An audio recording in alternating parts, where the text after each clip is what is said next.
தெழுந்த நாள் கர்த்தர் இந்த சத்தத்தை கேட்கிற எல்லாருக்கும் வாக்கு கொடுக்கிறார்.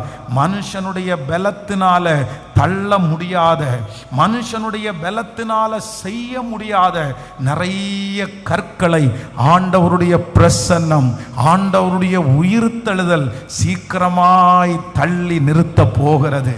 எத்தனை பேர் ஆமோதிக்கிறீர்கள்? நீங்க ரொம்ப பிரயாசப்பட்டிருக்கலாம், நீங்க நிறைய முயற்சி எடுத்திருக்கலாம், ஆனா ஒரு இன்ச்சு கூட என்னால நகர்த்த முடியல பாஸ்டர், ஒரு ஸ்டெப்பு கூட என்னால எடுத்து வைக்க முடியல, நான் என்னென்னமோ செஞ்சு பார்த்தேன், என்னுடைய பலன் முழுவதும் நீங்க இழந்து போய் வந்திருக்கலாம். இதுக்கு மேல என்ன பேசுறதுன்னு எனக்கு தெரியல, இதுக்கு மேல எப்படி நடந்துக்கிறதுன்னு எனக்கு தெரியல, இதுக்கு மேல நான் என்ன செய்வேன் எனக்கு ஒன்றும் தெரியல, ஆனா என்னால முடியவே இல்லை, என்னுடைய பலத்தினால முடியவே இல்லை, நான் இனி என்ன பண்ண முடியும்? ஆனா ஒவ்வொருத்தரையும் பார்த்து கர்த்தர் வாக்கு கொடுக்கிறார்.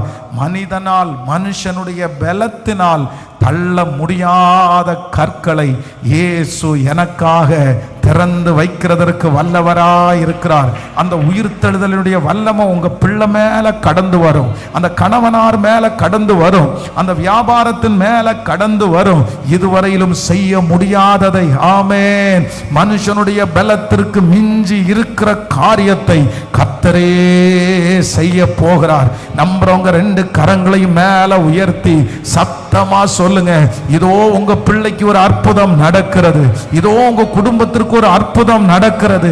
இன்னைக்கு மகனே நீதானே சொல்லிட்டு வந்தீங்க, மகனே மகளே நீதானே சொல்லிட்டு வந்தீங்க, ஆண்டவரே என்னால முடியல, ஆண்டவரே நான் எவ்வளோ முயற்சி எடுத்து என்னால முடியல ஆண்டவரே. ஆனால் கர்த்தர் வாக்கு கொடுக்கிறார், பலத்தினாலும் அல்ல, பராக்கிரமத்தினாலும் அல்ல, கர்த்தருடைய ஆவியினாலே ஆகும். ஆமென். ஆண்டவருடைய